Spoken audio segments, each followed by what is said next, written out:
Olá pessoal, eu sou o Léo e hoje a gente vai continuar a série de vídeos sobre os diagramas ternários. E hoje a gente vai falar sobre o diagrama ternário, um exemplo, né, de um diagrama ternário sólido-líquido, de equilíbrio sólido-líquido.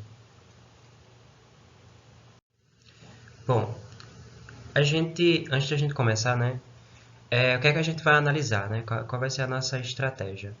A gente vai identificar o que a gente chama de ponto eutético.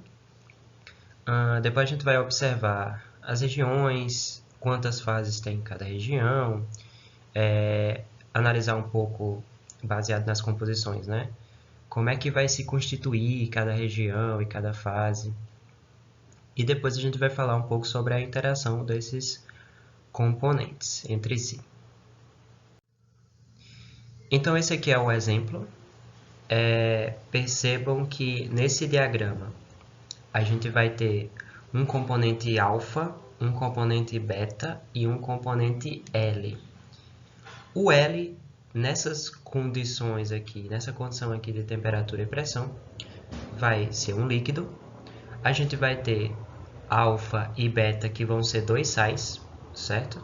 E a gente vai analisar, nessas condições aqui, como é que se dá o equilíbrio entre os três, como é que se dá o equilíbrio entre diferentes misturas de diferentes composições com esses três componentes. Então, o ternário ele vai nos dizer aí. Ok? Então, qual é a primeira coisa que a gente vai observar? Ó? As cores. Ó. Nesse caso aqui, né, a gente usou as cores para simbolizar as regiões. Então, cada cor dessa são regiões. Inclusive, essas duas regiões aqui, ó, têm cores iguais. Então, isso quer dizer que o número de fases é igual. O número de fases dessas duas regiões é igual. Em cima a gente tem uma região vermelha e embaixo a gente tem uma região verde. Então vamos observar primeiro essa primeira região aqui vermelha. Sim, essa coisa das cores é relativo, certo? Eu coloquei aqui as cores para ficar mais didático, né? Para a gente ver direitinho. Mas tem diagrama que representa, sei lá, coloca um 1 aqui, um 2, região 1, região 2, região 3, região 4, certo? Eu coloquei aqui nas cores só para a gente entender melhor essa coisa, ficar mais nítido. Então, essa fase aqui vermelha, ó, essa região aqui vermelha, vamos observar com base na composição mesmo. Percebam que nessa região aqui vermelha, a gente tem uma quantidade maior de líquido. A gente tem uma quantidade maior de líquido. Por quê? Se a gente pegar, sei lá, um ponto aqui, nessa região aqui, a gente vai observar que vai ter, sei lá, 85% de água, quer dizer, do líquido, né? 85% do líquido. Vamos ter 5% desse sólido beta. E se a gente vir aqui para baixo, né, que vai ser para a leitura da composição do sólido alfa, vai ser uns 5% também. Então a gente percebe que nessa região vermelha, o que predomina, né, vai ser o líquido. Vai ser o líquido. Então, esse líquido aí, ele vai predominar nessa região, né? E os outros sais, como eles estão em pequena quantidade, vão estar dissolvidos nesse líquido. Então, a gente pode dizer que essa região vermelha aí, ela vai ser uma região monofásica, onde o líquido predomina, né? A gente vai ter uma fase líquida predominante, onde a gente vai ter os sais alfa e beta completamente dissolvidos. Então, essa parte aqui, essa região aqui vai ser uma região monofásica, ok? Então, a gente vai ter líquido e os sais ali dissolvidos. É só a gente ver aqui com base nas composições, ó. Por isso que é muito importante a gente saber fazer a leitura de um diagrama ternário, né? Porque é assim que a gente vai interpretar ele. Bom, essas outras duas regiões aqui, ó, que tem cores iguais, então eu representei de cores iguais porque eu queria passar aqui, essa região aqui é bifásica, certo? Essa aqui é bifásica e essa aqui é bifásica. Só que em termos de composição, elas têm algumas coisas diferentes, ó. Essa aqui, por exemplo, essa região aqui, por exemplo, ela é uma região bifásica, porque se a gente for analisar nas composições, a gente vai perceber que tem uma quantidade considerável de líquido, né? A gente vai ter uma quantidade considerável de líquido, mas dependendo ali da composição do sal beta, a gente vai ter esse sal em forma de precipitado. E o outro sal, que é o alfa, ele vai estar dissolvido nessa fase líquida que se formou. Então, a gente vai ter duas fases aqui, predominantes, né? Uma fase líquida e uma fase sólida. Nessa fase sólida, a gente vai ter, predominantemente, o sal B em forma de precipitado. Então, a gente vai ter precipitado e a fase líquida. E nessa fase líquida, a gente vai ter o líquido, né? O componente líquido, e o sal alfa dissolvido, certo? Predominantemente, a gente está falando assim de uma maneira mais geral, né? De uma maneira predominante. E no outro lado, nesse outro lado aqui, a gente vai ter o contrário. A gente vai ter duas fases, uma líquida e uma sólida, só que nessa região aqui, quem vai predominar na parte de precipitado vai ser o sólido alfa. E o sólido beta, ele vai estar ali no líquido, né, dissolvido, predominantemente. Então, a gente vai ter, predominantemente, duas fases. Uma fase líquida, com o sólido alfa, o sólido beta, perdão, dissolvido, e o nosso sólido alfa ele vai estar aí em forma de precipitado, predominantemente. Ok? Então, a gente está analisando aqui a região de uma maneira geral, né? Claro que cada ponto vão ter composições diferentes, né? Mas predominantemente a gente pode ter essas conclusões aí. Bom, vamos ter também essa terceira região, que é essa região verde. Perceba que na região verde a gente vai ter uma quantidade bem considerável dos dois sólidos, né? Do sólido alfa e do sólido beta. Então, a gente pode dizer que nessa região a gente vai ter três fases. Vai ser uma região trifásica.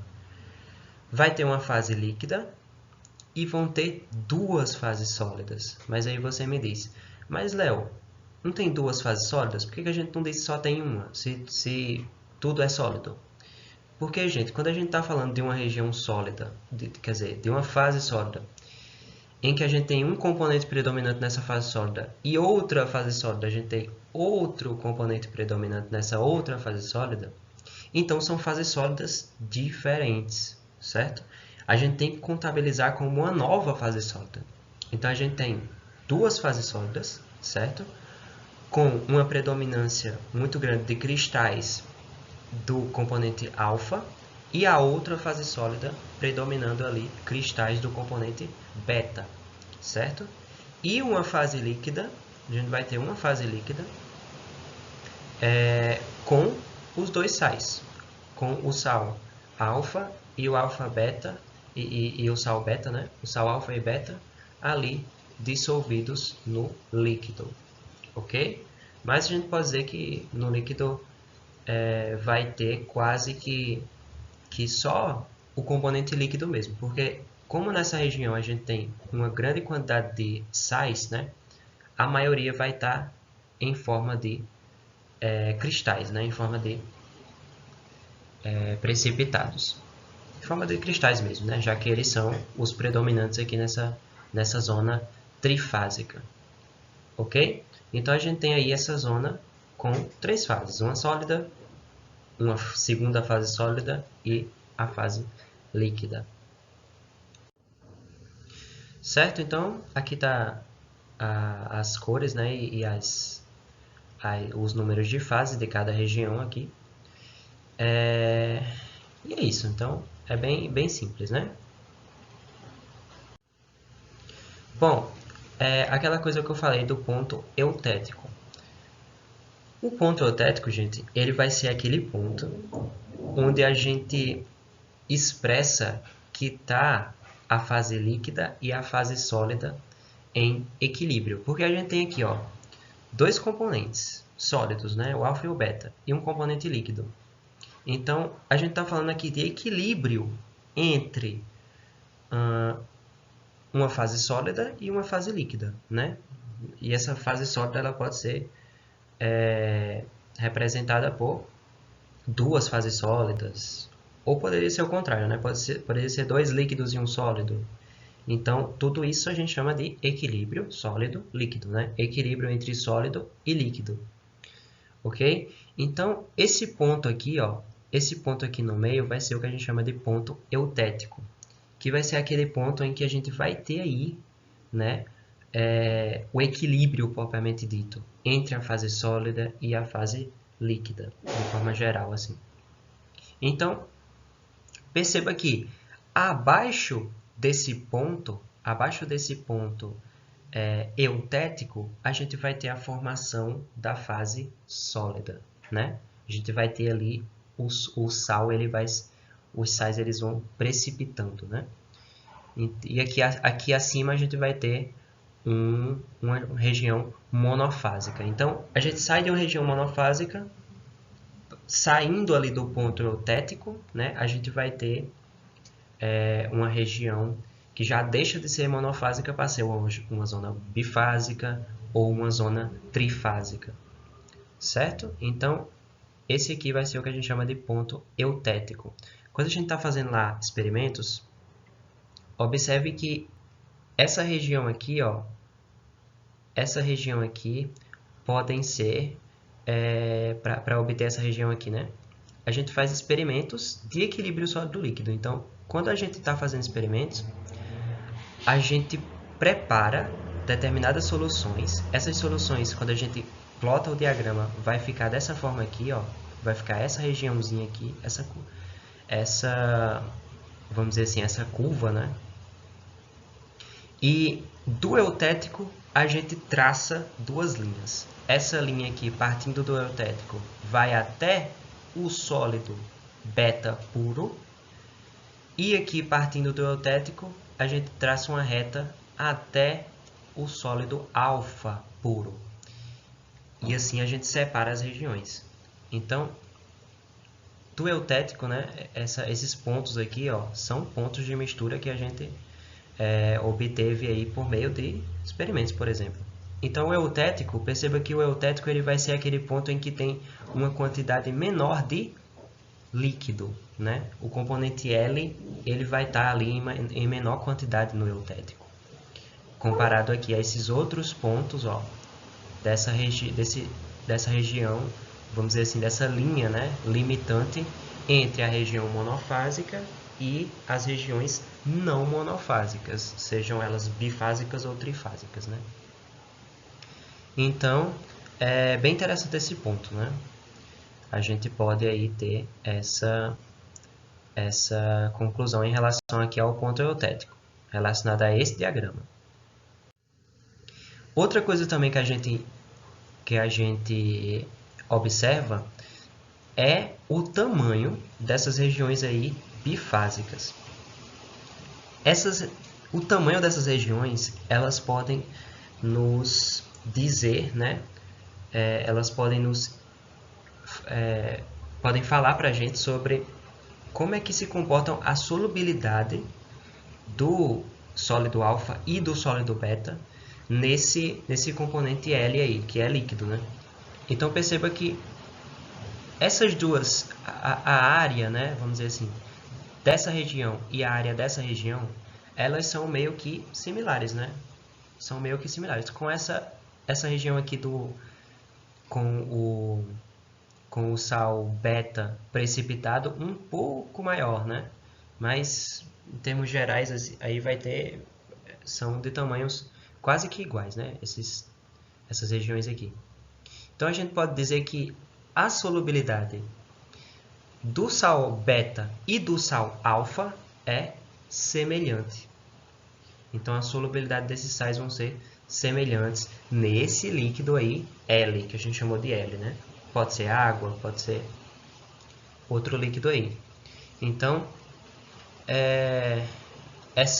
o tamanho, né, dessa região aqui e dessa região aqui podem nos dizer sobre a solubilidade desses sais nesse determinado líquido. Então, quando a concentração de um sal aqui aumenta, vai diminuir a solubilidade do outro, né? Por exemplo, aqui nesse caso